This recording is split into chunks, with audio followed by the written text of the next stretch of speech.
that was proposed, motion, second, then a vote was had, and it fails. And then he vetoes it, which we don't think is allowed under the plain language of the statute or any of the other authority we cited. But even assuming that it would be allowed, what does it get you? Does it institute a contract that was never adopted? Does it adopt a contract that was never positively approved by the city council? Counsel, I'm going to meddle just a minute. And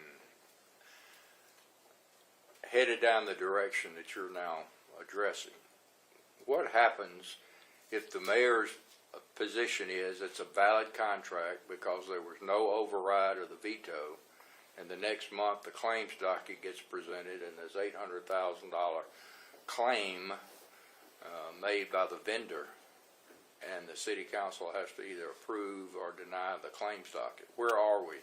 If I understand the court's question, you're saying what happens if that's the mayor's position? If that's the mayor, if the mayor says that they should have had an override vote and failed to have an override vote? Correct.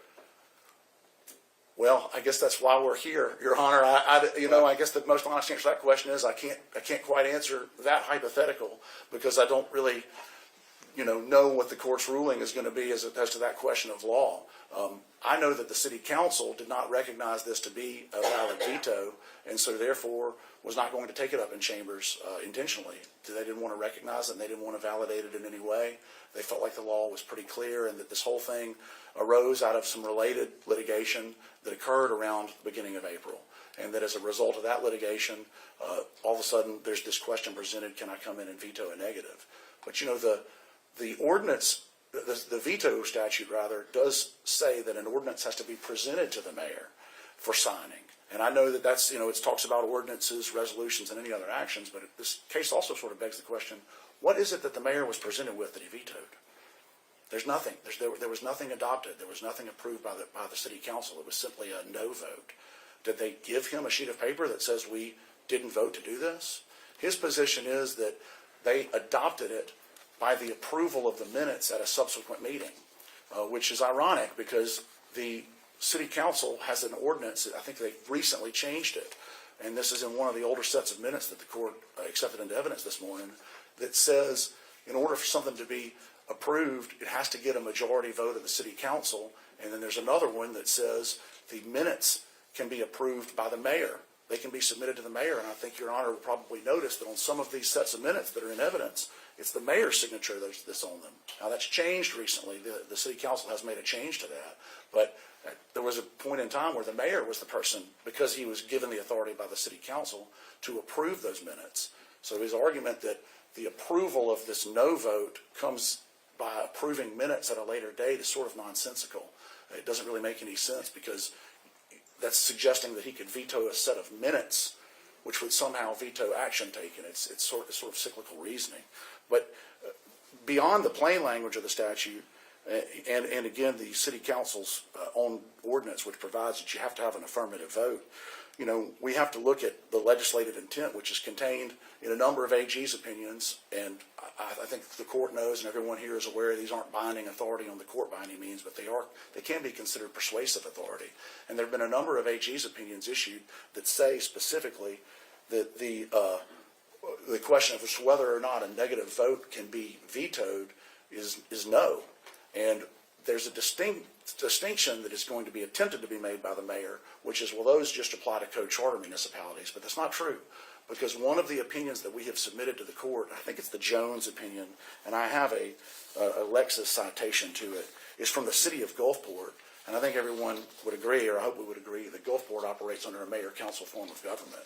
So we do have an opinion that was sought on this precise question, which certainly the mayor could have done. He certainly has the authority under the law to seek guidance from the Attorney General's opinions.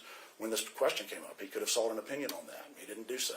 But somebody in Gulfport did, and somebody in a number of other cities in Mississippi did, and the answer has consistently been, no, you may not negative a veto. And they have looked at the McQuillan Treatise on the large volume, multi-volume set of municipal law, and they have looked at a number of other opinions, and we've even offered some extra jurisdictional authority. What the mayor's team does not have is one single case or one single Attorney General's opinion that says anywhere that you can come in and veto a negative vote and thereby effectuate the action that was never taken by the city council. Well, counsel, your only Mississippi Supreme Court citation, I think, is an 1898 case Yes, sir. from over a decade ago. Yes, sir. I haven't seen any Mississippi Supreme Court decision, or Court of Appeals for that matter, directly on point to this issue. Well, I would agree. I mean, there is not a lot of case law, and in that sense, it does appear to be a case of first impression.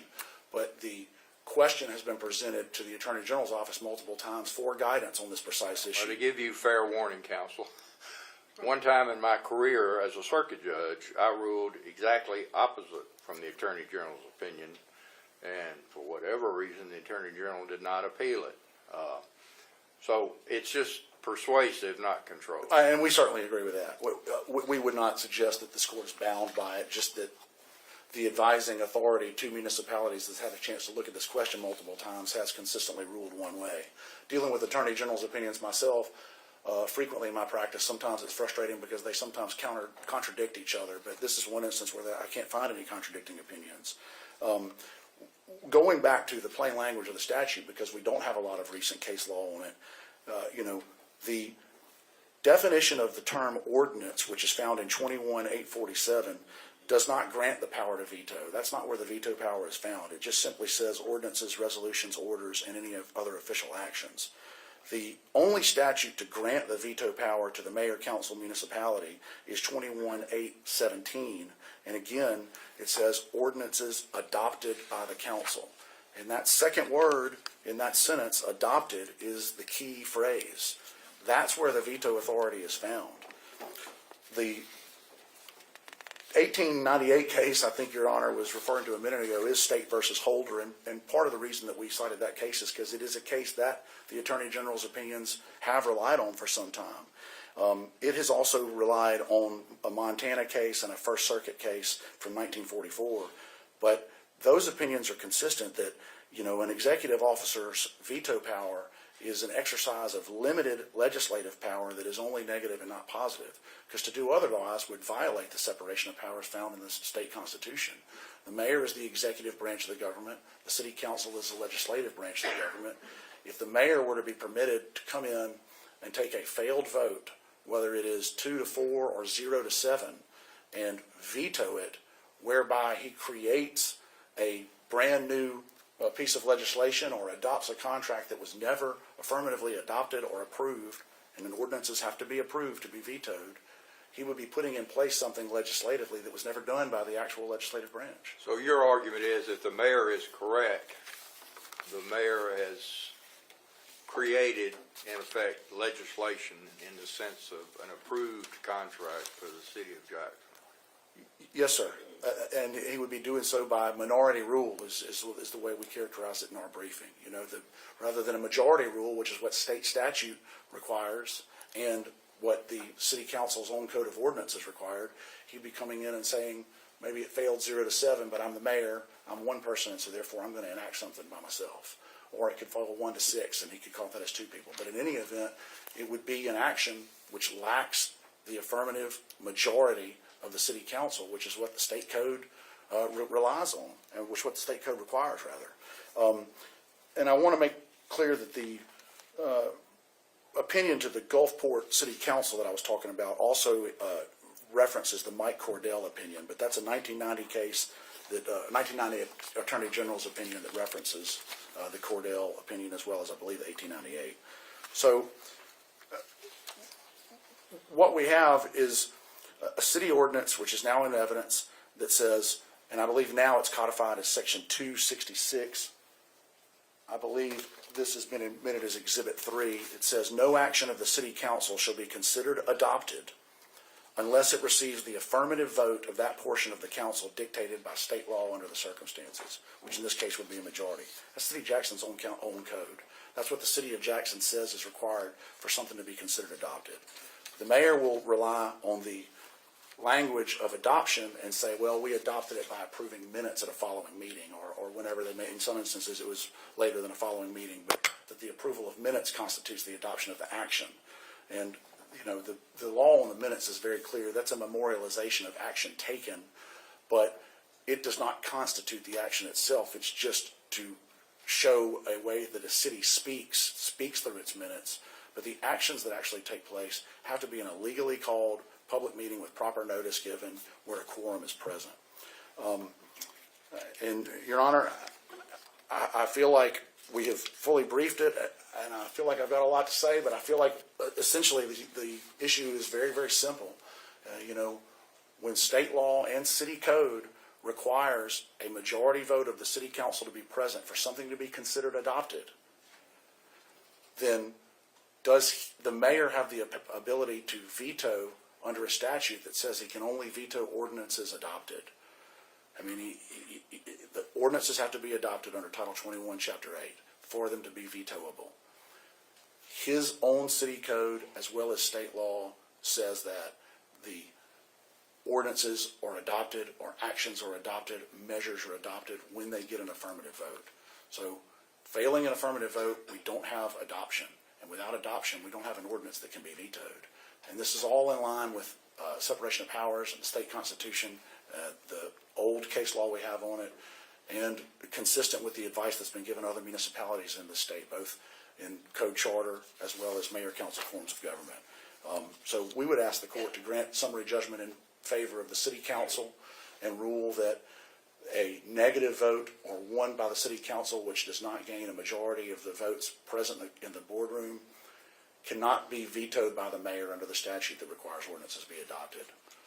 And if the court has anything else, we'd be happy to answer any questions, but with that, I would... I have a couple of questions I want to ask. Your suit is a suit for declaratory judgment under Rule 57. Yes, sir. You included in your suit a request for injunctive relief under Rule 65.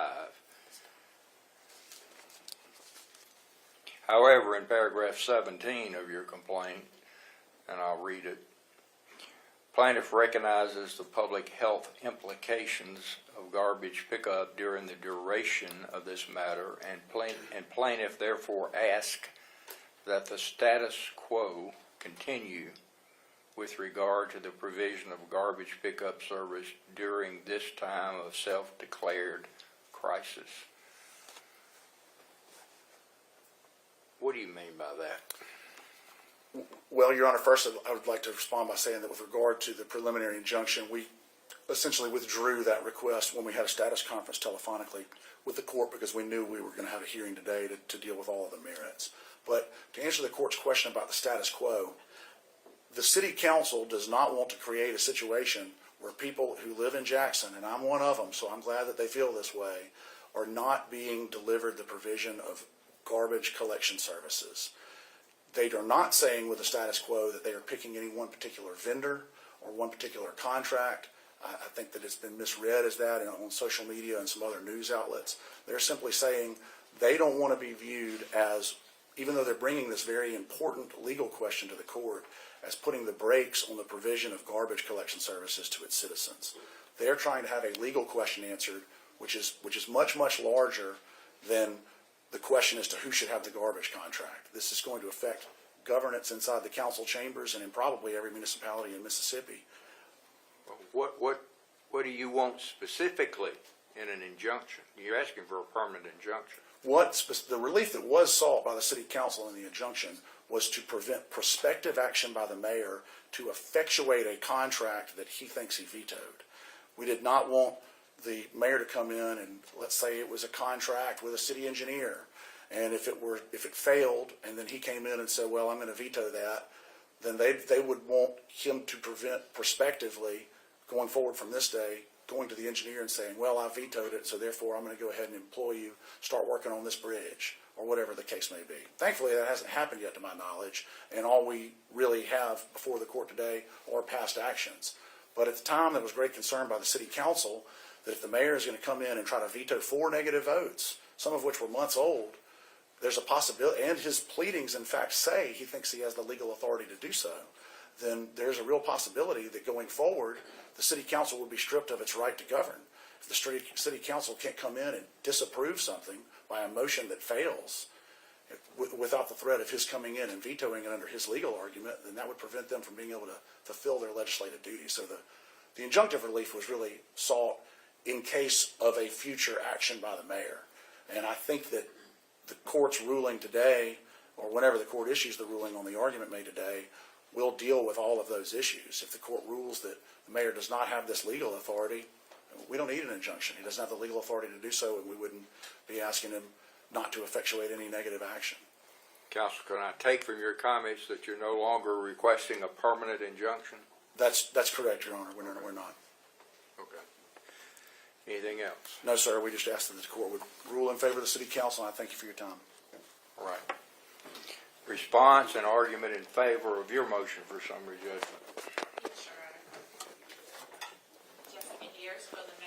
Jessica Ayers for the mayor.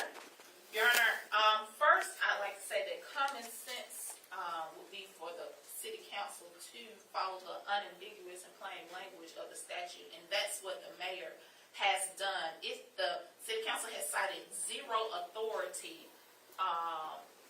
where the Mississippi Supreme Court has stated that the rule giving the mayor the authority to veto is limited to any specific action, any specific affirmative action of the board. Your Honor, there are several points that need to be made. One of them is the difference between the definition of an ordinance in the City of Jackson Code of Ordinance versus the definition of an ordinance in the mayor council municipality. The ordinance takes on the plain meaning with the City of Jackson. So that's the laws that the city council creates. However, with under the statute 21-8-17-2, what is included in that is all official actions of the city council. So there's a difference. So their argument that the ordinance says that defines what adopt means is only related to the specific ordinance, because the statute says ordinance includes, for the statutory purposes, ordinances, resolutions,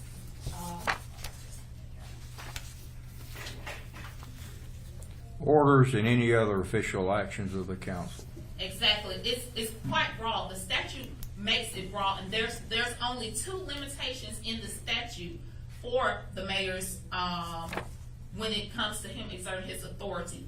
With regard to the AG opinion, which is of course non-binding, but that Mr. Scanlon discussed about Rayford Jones, it was about it was regarding a statute that specifically says that the mayor, that a department head becomes effective upon an affirmative vote. The statute specifically states that, Your Honor, and I can't actually read it to you. And that was 21-8-23-2, where it says each department shall be headed by a director who shall be appointed by the mayor and confirmed by an affirmative vote of a majority of the council present and voting at such meeting. That statute put a limit on the mayor right there. The only other statute in the mayor council municipality that puts a limit on his authority to veto is found in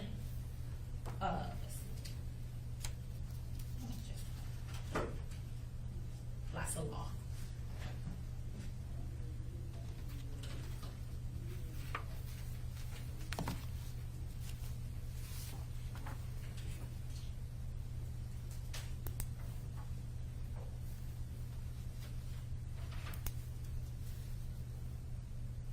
Is found in 21-8-7-CI, where when is the mandatory duty of the council to redistrict a municipality, and it specifically says which ordinance may not be vetoed by the mayor.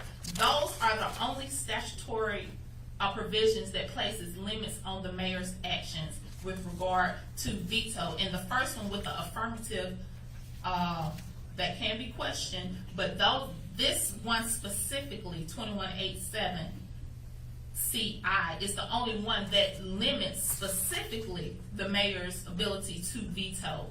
However, with regard to the other AG opinions cited by council opposite, they are all regarding code charters, and that code charters defines ordinance very differently than this municipality with regard to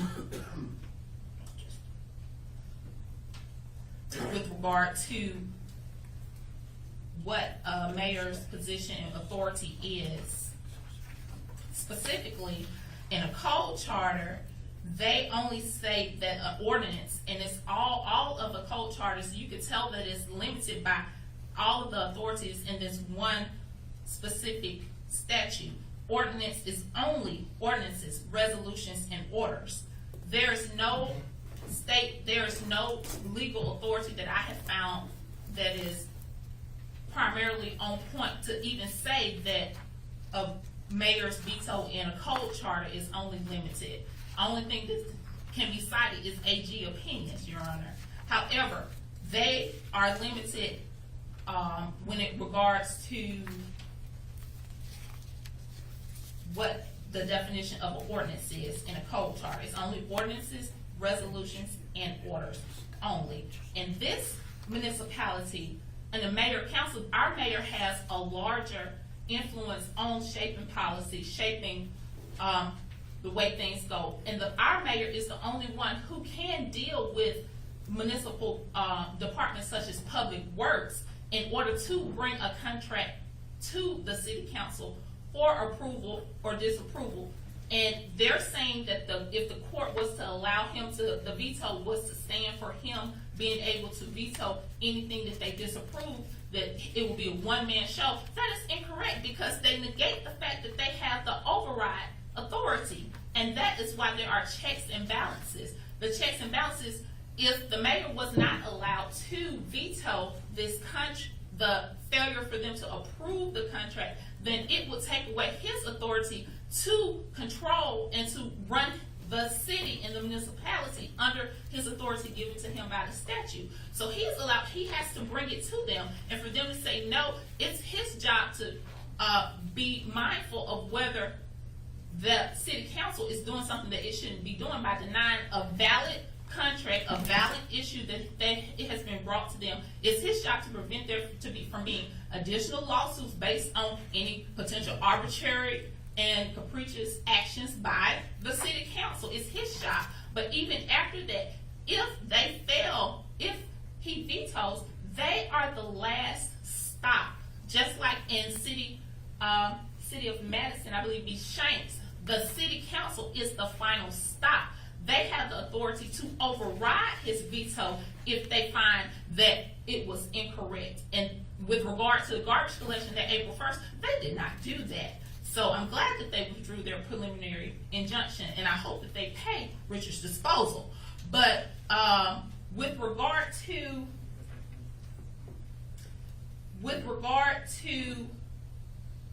statutes and legal authority, according to Mississippi Code annotated 21-111, the court should take judicial notice of the class to which each municipality belongs to and the provisions under those. We have to give statutes the construction that effectuate their purposes rather than to defeat them. The statute specifically gives him authority if the authority to veto all official actions.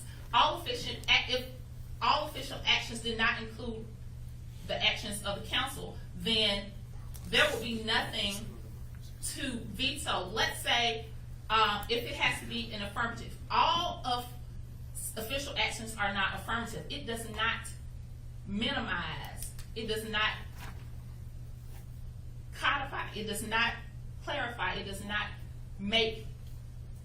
define the word of what all official actions is. But case law, as I've shown in the brief, has said that any action taken by the council is an official action. You can't always approve or vote in the affirmative or negative. All of that is an official action, and it's broad because it includes all of that. The most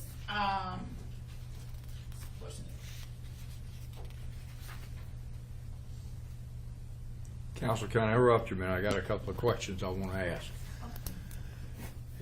Can you agree that for a matter to be passed before the city council, it requires a majority vote of those councilmen present, or councilwomen present? For them to, I agree that for them to approve something, they would have to, a majority would have to agree.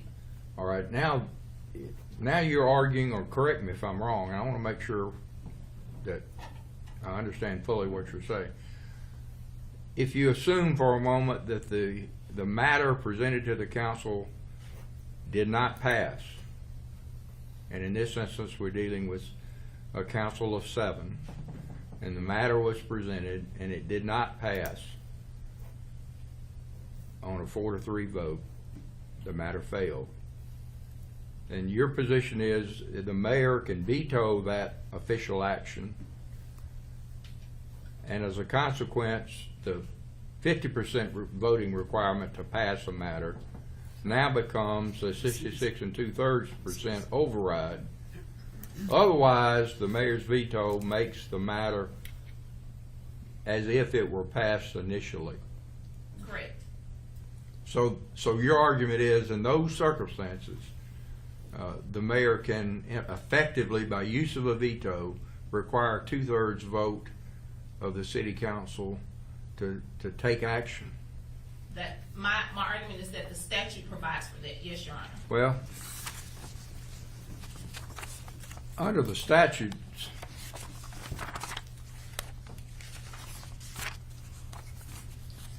(2189), the legislature says in the statute, the legislative power of the municipality shall be exercised by the municipal council, right? Except as otherwise provided by general law. Correct. Right. And then under 21.815, the legislature says, quote, the executive power of the municipality shall be exercised by the mayor, and the mayor shall have the superintendent control of all the officers and affairs of the municipality and shall take care that the laws and the ordinances are executed. So we have a legislative enactment of municipal law that mirrors, if you will, the separation of powers principle, correct? Mayor acts as an executive, as the executive, so to speak, of the government. The city council acts as a legislative branch, and the judicial branch is the third branch. What is your argument that by using this veto power that you say the mayor has, he can in effect require the city council, under these circumstances we're talking about, to have a 2/3 vote requirement to do something other than what the mayor wants done by his veto? Your Honor, the execution of a contract in these circumstances is not a legislative function. It's a part of the executive. It's an executive function. That's why he's allowed to veto. It's his executive function to deal with the municipal departments, which public works, garbage collection falls under. How can he execute a contract unless a majority of the city council approves that contract? He's only then empowered to execute a approved contract to the city council, isn't he? Isn't that correct? Can you ask that again, Your Honor? I'm trying to understand. Even Judge Dickinson recognized that the contract had to be approved by the city council to be effective, correct? Subject to the mayor's veto. Right. Well, in this instance, the contract was not approved by the city council. And if the mayor's argument is correct that he can exercise veto authority, then the law of a majority of the council is converted, if you will, to a 2/3 vote requirement by the exercise of the veto, if your argument is a valid argument. Does that not impinge upon the separation of powers principle between the legislative and executive? No, Your Honor, because like I said, the contract, entering into this contract is and finding vendors and bringing things, that's a part of the executive function of the court. And so it's not just the legislative body who can decide where things go. They work together based on the structure of the mayor council municipality. It allows for the mayor and the council to work together like this, and that's how they work together. It doesn't infringe on the city council's authority, and they're not creating legislation. It's with regard to the contracts. They are entering into a contract to support the municipality. The mayor brought a order ratifying the contract for approval.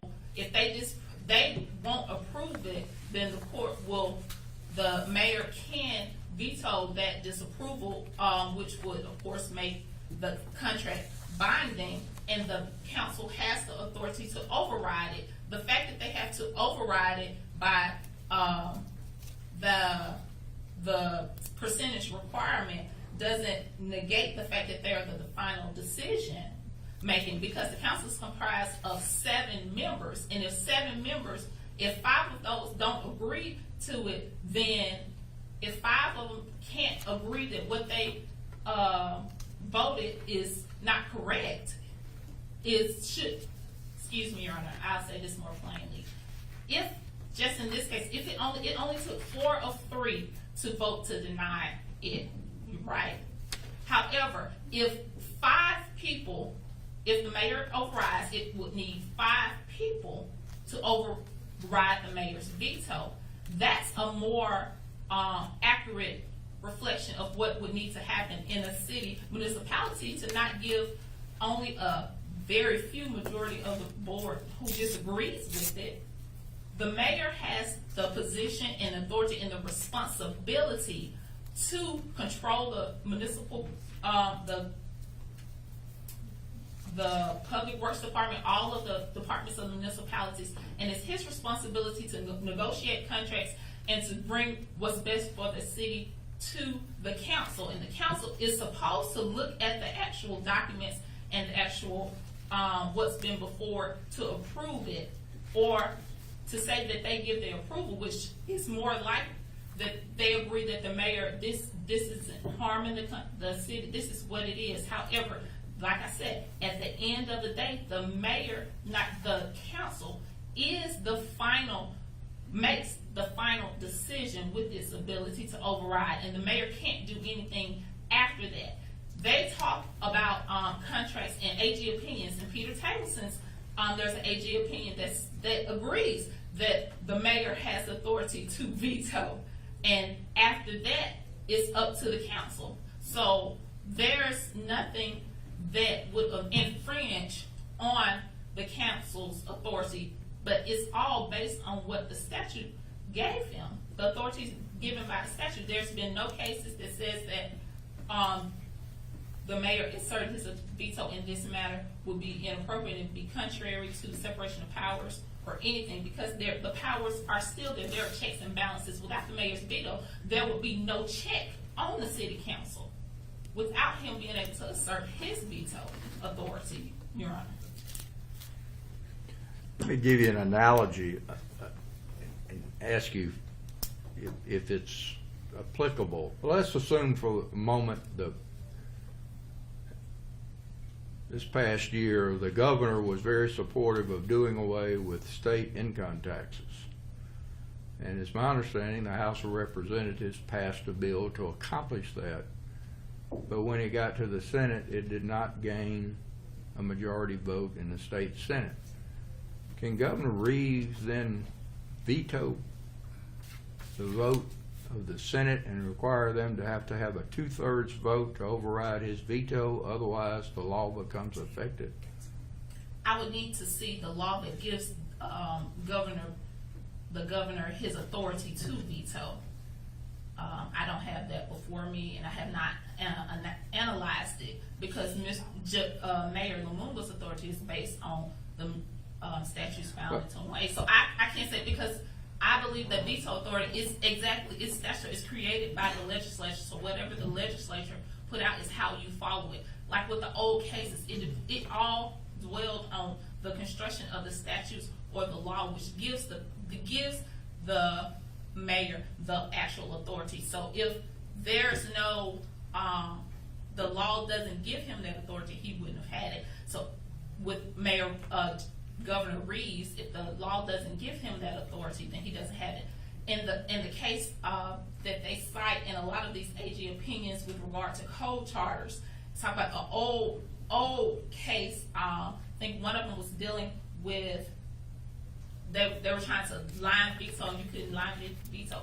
It all boiled down to what authority was given to that executive branch and what it was under as to whether what that veto authority applied to. So I can't say what would happen with Governor Reeves because I don't have that authority before me. Well, in the treatises on municipal government that I've read and the Attorney General's opinions for almost the last 20 years, they always refer to the veto power of the executive branch as being, quote unquote, a destructive type of power, not a creative type of power. Now, if you take that philosophy or that idea, is not, if the mayor vetoes a negative vote, so to speak, and as a consequence of his veto, this contract becomes a valid contract, is not that more in the nature of a creative power of a veto than a destructive power of a veto? Well, in the context of creating He's making an otherwise invalid contract that did not get an approval of a majority of the city council to a valid contract without majority of the council approving it. without the In other words, isn't he in effect creating, legislatively speaking, a valid contract by his veto? It's not him creating a law. It's not him creating. It goes to the language of the statute, which says he can veto all official actions of the city council, and without any limitations on that. Well, the So- statute says specifically ordinances adopted. That nasty word adoption is in there. Yeah, they adopted In this instance, did the city council adopt any kind of official action? They adopted the position to disprove the. They adopted a negative. They adopted their position in being adopted, and the word adopted, they accepted as their position that they would disprove it. So that's our position with regard to that, because the statutes do not define the word adopt. Okay. So we use the common use for it, and that's an interpretation for the court. And that's one of the things that we differ on, the interpretation of what the word means with regard to. But then again, when it says adopt all official actions of the court, what would be an official action? Then if they hadn't adopted, what all could be considered an official action? And it just placed limits. If the court limits the word adopt to something in an affirmative, it limits the statute, and you have to look at the plain, unambiguous words of the statute in order to make the determination. And I guess that's why we're here. that's in essence why we're here. You're Yes. saying you can adopt a negative action. I'm saying you can adopt a position with regard to order provided by the mayor. And they adopted that position and decided to disapprove of the contract. Okay.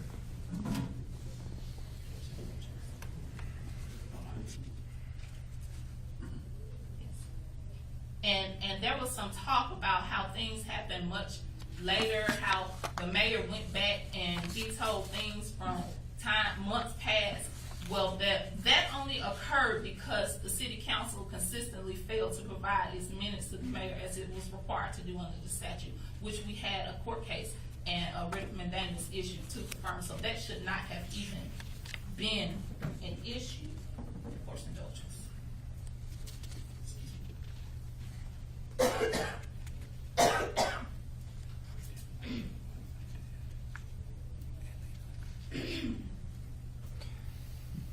Council, in section 216 of the municipal ordinances that I think both parties in this case agree are in effect, the ordinance 2-16 says, quote, no action of the city council shall be considered adopted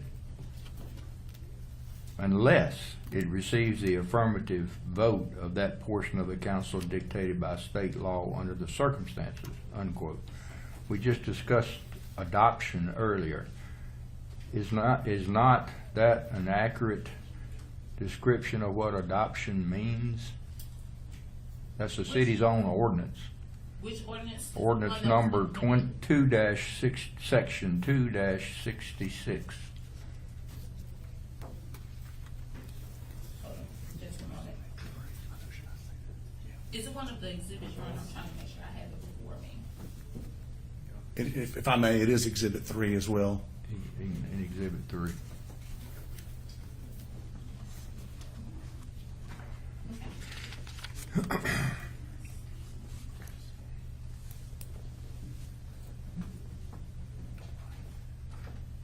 You're talking about the, 'cause I don't see it on here.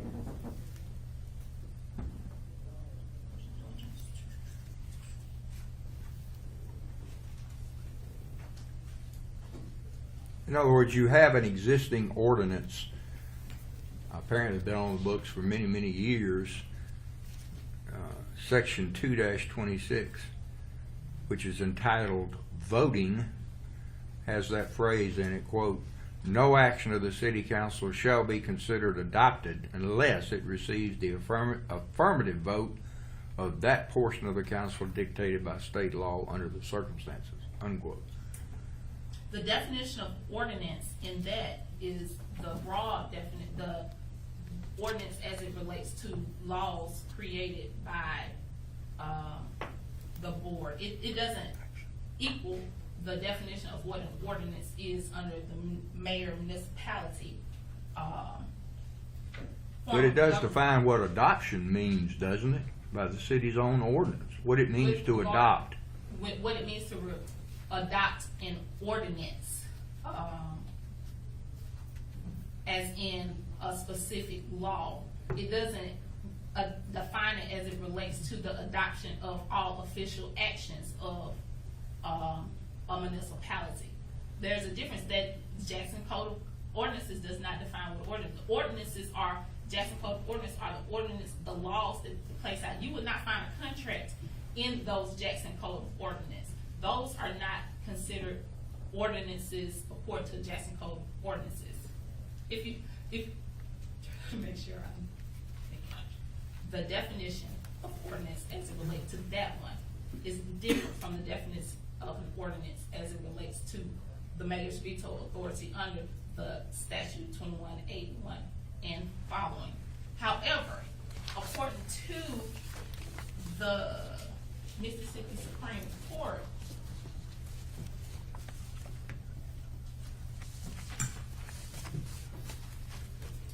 and according to, I believe it's a statute, if there is a conflict between a statute and an ordinance, the statute prevails.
There's a statute, Mississippi Code annotated 2117.5.1, which states that the governing authorities of every municipality of the state shall have the care, management, and control of the municipal affairs and its property and finances.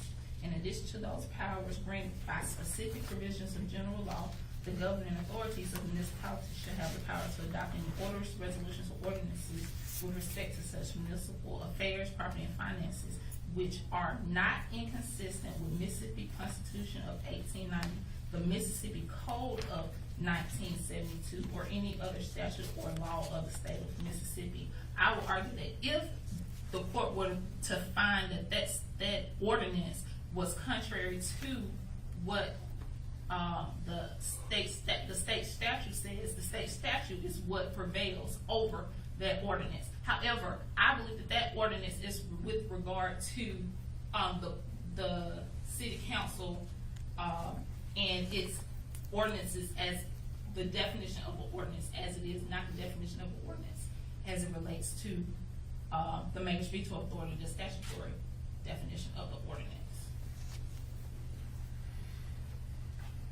Okay.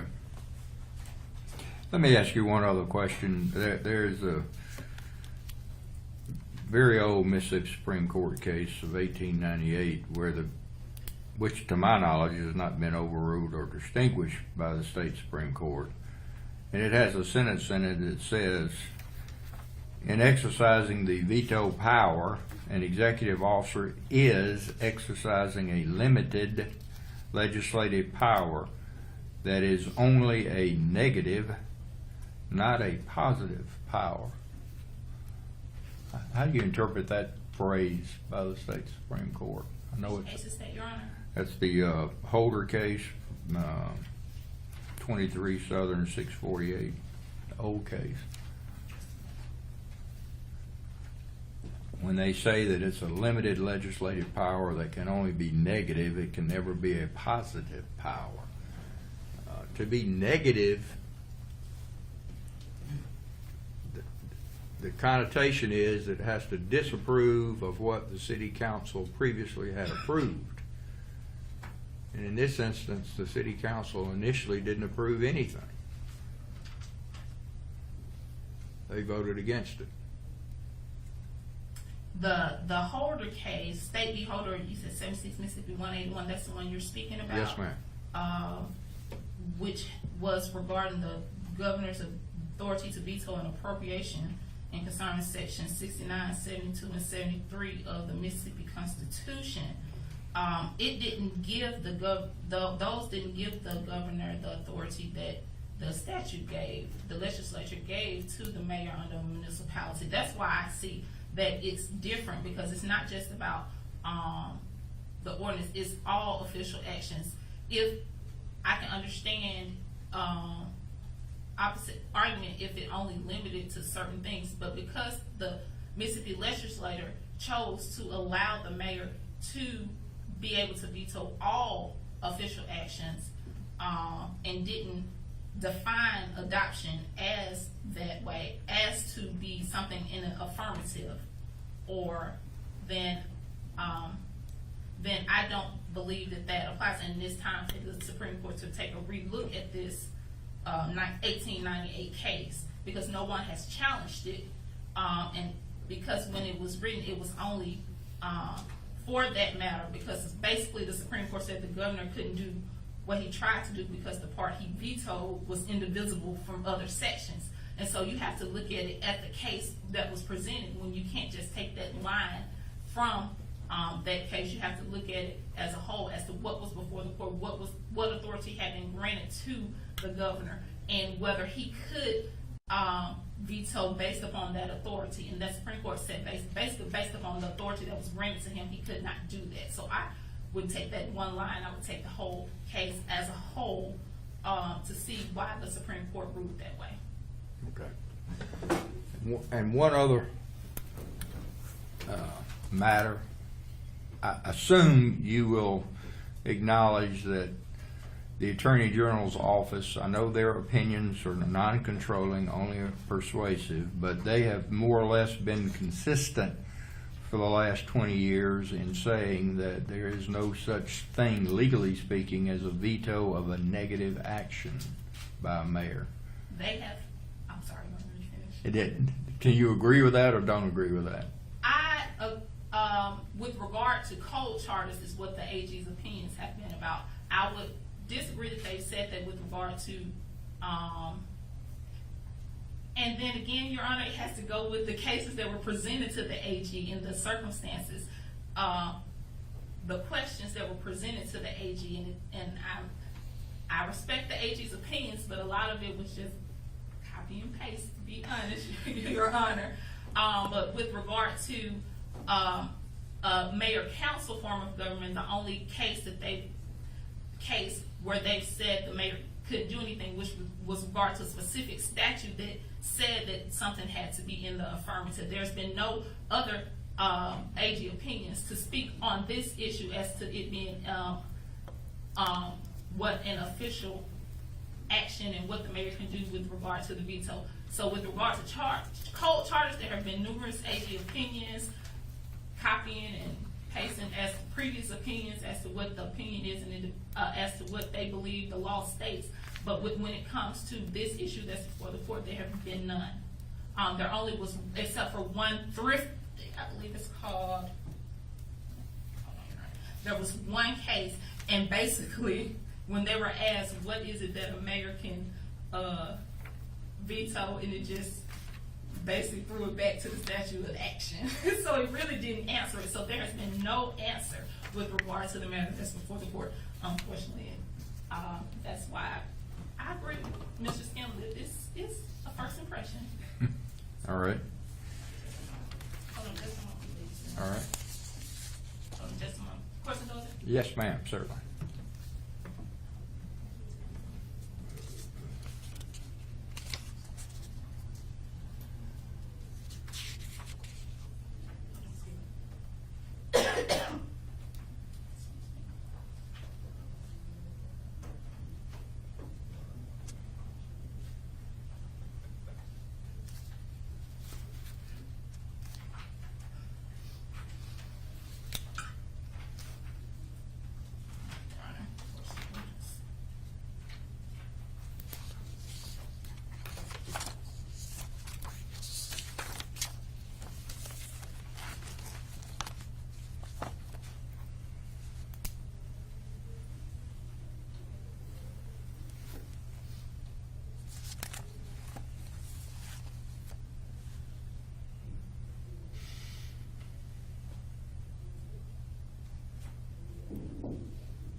Your Honor, one thing, and I think I when it comes to our motion for summary judgment, one thing I think I said it and want to make it clear that what is happening is the city council is attempting to encroach on the mayor's statutorily mandated authority to handle matters related to the municipal departments. Negotiation of contracts for the collection of residential solid waste, to enforce the charters and ordinances of the municipality, and all general laws applicable thereto, and to veto ordinances as defined by statute. We believe that the mayor has authority under the statute, under the plain language of the statute. People interpret what, and that can, and apparently that's the issue as to what the plain meaning of the statute is. But what it is that it's the mayor has this authority under his executive power to negotiate, to bring things before, just for them to prove. And the city council is trying to usurp that authority and give him no way to continue to provide the what he needs to do for the citizens of Jackson.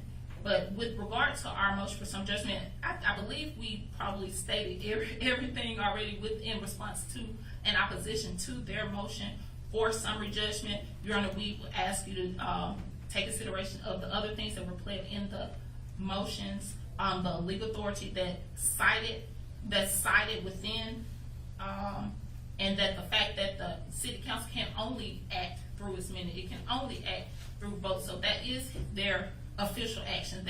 Everything they do when it comes to conducting a legal meeting it is an official action, Your Honor.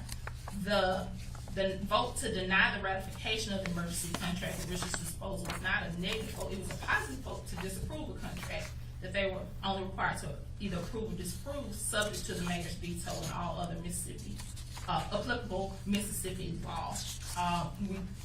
Our paper defines official action, it defines, everything about approval and adoptions. Your Honor, we believe that, our motion for summary judgment should be granted and theirs should be dismissed, and the court should find that Mississippi law provides that any action taken by the city council in a legally called meeting, whether it affirms, approves, or denies, or disapproves the subject upon which the vote was taken, is an official action of the city council, that the mayor pursuant to statute is granted the authority to veto the city council's official action, and that the approval and adoption of the city council's minutes containing its official actions, it satisfies the adoption required by the rule. And with regard to, it's my understanding that the city council has withdrawn its request for a preliminary and permanent injunction, but for the reasons stated within our, motion for summary judgment, we believe that they would have been stopped from, that course of actions. But put in, another way, the negative vote is an official action of the council, also recognized as an ordinance under Mississippi law. The council, by taking action of any kind adopted in ordinance, the negative action of the council is an action that is, the mayor is able to veto. By statute, the mayor has authority to veto the council's actions. He did that. By statute, the council has authority to override the veto. They did not do that. They did not do that with regard to the contract with Richards Disposal. There were numerous other vetoes that have been placed into the record. Negative actions, positive actions. They're all in the record. But in this action, they did not override his veto. They didn't bring it up. They have not done this. And at the end of the day, Your Honor, they need to. The contract with Richards Disposal is final, and they need to pay under it. And we believe that the mayor exerted the authority granted to him under Mississippi law. Right. Thank you. Thank you, ma'am. Response? Yes, sir, Your Honor. I'll try to be brief and just respond to a couple of points that I heard. I'll start with looking at the evidence itself that's in the record now. The mayor's veto from April 15th of the January 18th meeting. He says they voted it down. He vetoed the quote failure to approve an order. The minutes from the February 1 meeting show that an order was presented, and his April 15th veto from the February 1st meeting say they failed to approve an order, and I do hereby veto the city council's failure to approve an order. The minutes from the regular meeting on March 8th show that the city council voted 2-4 against an order ratifying an emergency solid waste contract, and the veto of April 14th from that March 8th meeting shows that the item failed according to the mayor, and it was voted down. And he says, I, Shockway A. Lumumba, mayor of Jackson, Mississippi, do hereby veto the action of the city council on the order. And the minutes from the April 1st meeting, which actually, those minutes actually contain the veto. It's presented separately, but it's also contained within those minutes. The court order, I believe, came down March 31st, but the next day there was an emergency or a special meeting of the city council, and the mayor presented an emergency solid waste contract and hauling agreement, and he asked them to adopt an order ratifying that agreement. That ratification failed 4-3. His separate veto, as well as the one contained within those minutes, say he vetoed, quote, the action of the city council of Jackson, Mississippi in failing to approve the following order. And then again, as the court pointed out, which is now codified as section 2-66 of the Jackson, Mississippi's Code of Ordinances, but is also found in the 1985 minutes that's admitted into evidence, no action of the city council shall be considered adopted unless it receives the affirmative vote of that portion of the council dictated by state law. And I thought I heard counsel opposite say, well, state law controls, and that might be run counter to state law, but state law, and this is a statute that she doesn't mention in her brief and she didn't mention this morning, 21-811 says, at any and all meetings of the council, a majority of the members thereof shall constitute a quorum, and an affirmative vote of the majority of the quorum at any meeting shall be necessary to adopt any motion, resolution, or ordinance, or to pass any measure whatever, unless otherwise provided in this chapter. It's interesting to me that the mayor's attorneys want to distinguish the AG's opinions as only applying to code charter municipalities for a couple of reasons. One is that when you look at the substance of the veto statute found under code charter section of Mississippi law, as well as that found under the mayor council section of Mississippi law, they are substantively identical. The only differences are that one uses the term board of aldermen, one uses the term council, one calculates days excluding weekends in the passage of time, one does not exclude those weekends, one requires delivery to the municipal clerk, one designates the clerk of the council, one asks for a 3-day period for reconsideration, and the other says it's a 10-day. There's nothing in there that is different substantively about ordinances adopted have to be presented to the mayor for his approval. And it's interesting to me that the council opposite would quote the Shanks case, the City of Madison versus Shanks case, because the Supreme Court in that case relied on the McQuillan Treatise and quoted it to say that a mayor's power to approve or veto actions of a municipal legislative body is legislative in nature. She said a number of times it's an executive power, but the treatise in McQuillan, as adopted now by the Supreme Court in Madison versus Shanks, clearly defines it as a legislative power. Continuing the quote within the Shanks case, as one court has explained, the mayor's veto, like the veto of a president or a state governor, is undeniably a part of the legislative process.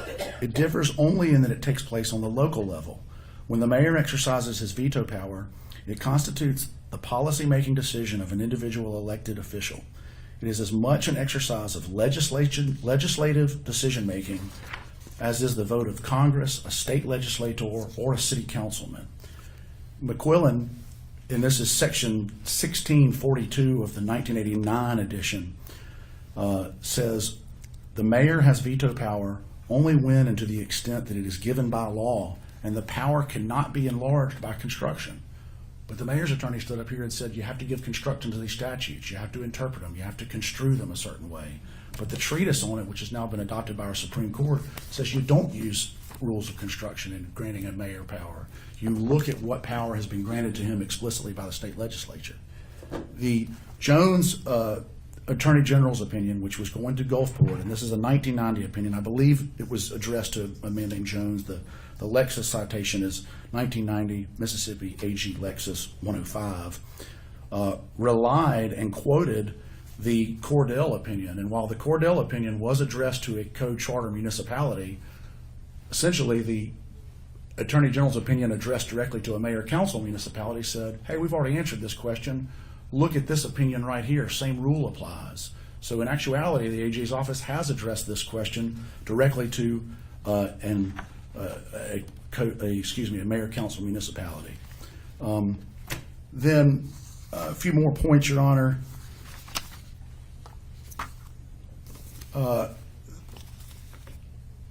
With regard to the court's question earlier about, status quo, I think that the city council recognized that when it comes to matters of public health, and for example of this, in the Meridian versus Marion case, there was an agreement, although they had a dispute about payment of sewer treatment. They recognized the public health implications, and before the dispute was judicially resolved, they had to continue providing that service to treat sewer because we can't have sewers backing up in people's homes, and the same is true here. So I think that's why the city council was so careful to say they were okay with the status quo not resulting in the cessation of garbage collection.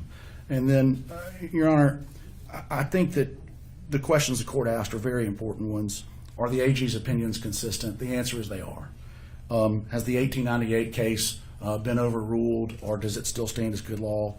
It certainly, the Holder case, it certainly does. And is when a motion fails 4-3, is that a failure to adopt or approve?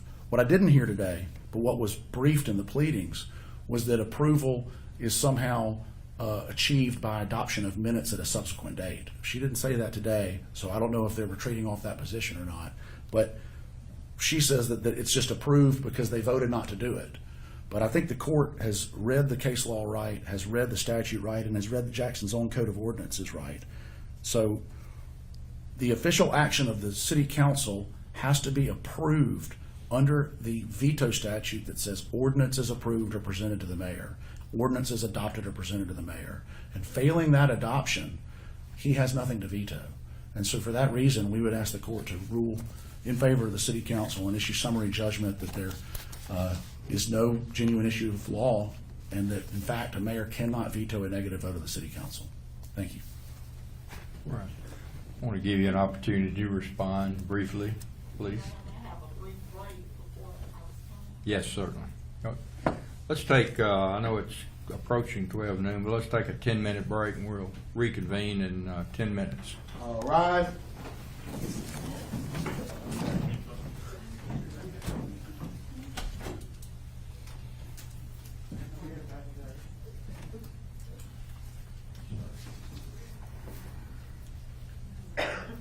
Court is in reset, back at 11:50. Material facts are, in this case, the essence of the dispute, as I understand it, in both parties' motions for summary judgment, is under a mayor-council form of government in the state of Mississippi. Is there power or authority for a mayor to veto what is called a negative action by the city council? That's the central issue. It's a legal issue for the court to determine to the best of my ability. And it has to do with an interpretation, among others, of Code Section 21-817, paragraph B, as well as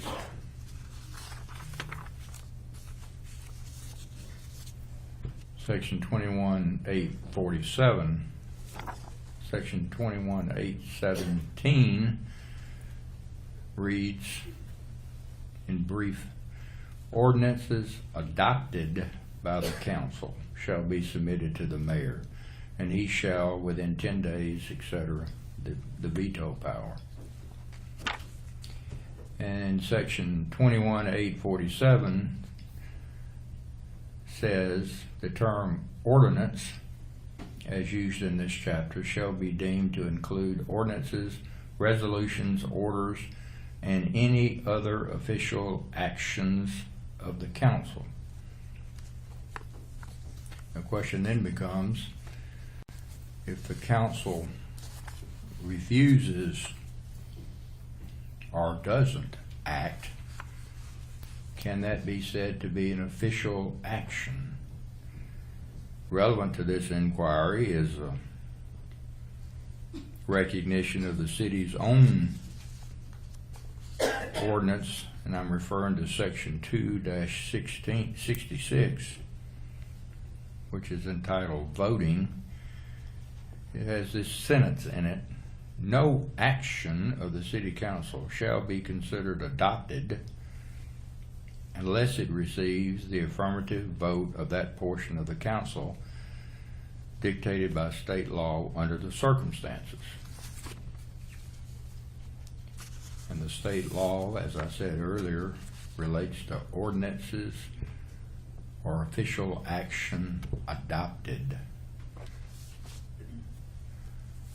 The Attorney General of the state of Mississippi, even though those opinions are not controlling on this court, they do have persuasive power. And for over 35 years, the Attorney General's office has issued a number of opinions relating to this question in both code, charter, and mayor-council forms of government. And I will read some of that operative language. Quote, without any action taken by the Board of Aldermen, a mayor has nothing to veto.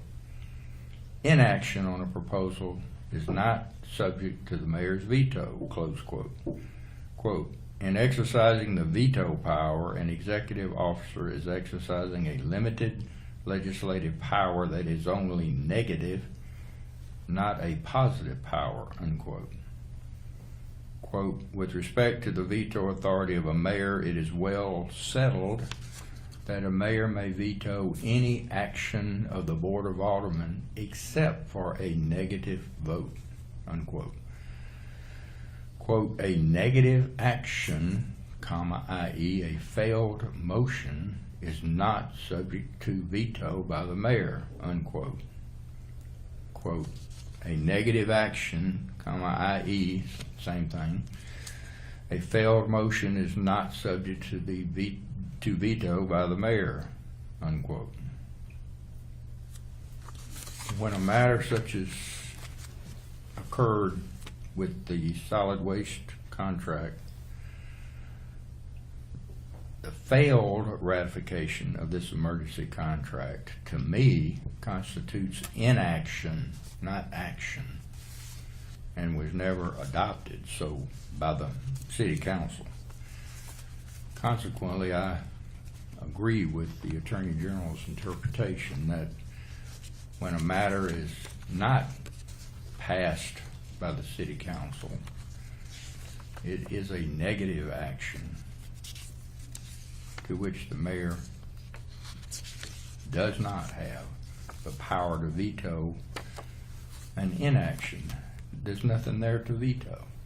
The council didn't pass affirmatively a matter. It rejected it.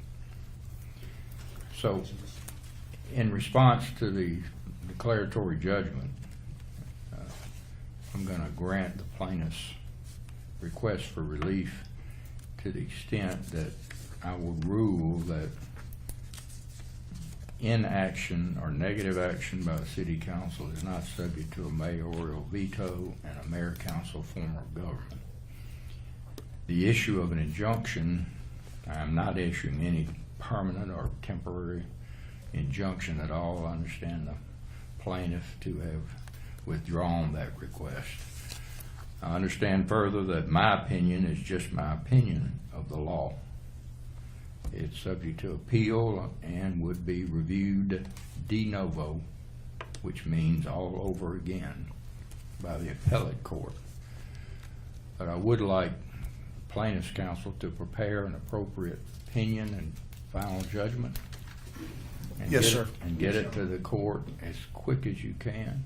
I don't know what your work habits are, nor your time frame or other obligations that you may have. But I'd like to do that as soon as possible Yes, sir. We'll be happy to. and get that to me with a counsel to copy to opposing counsel for their review. Yes, sir.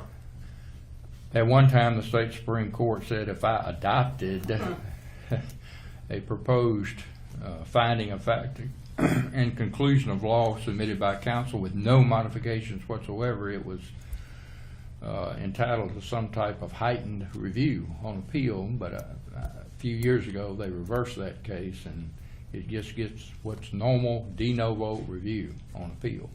But in any event, if you'll put together such an opinion consistent with the court's opinion here from the bench, I'll sign it and file it, and you parties can have the ultimate arbiter decide at the state Supreme Court if necessary. Anything further? Nothing further, Your Honor. No, sir. Thank you. Anything further? Nothing further. Thank you. Thank you, and I appreciate it very much. We'll stand adjourned. All right.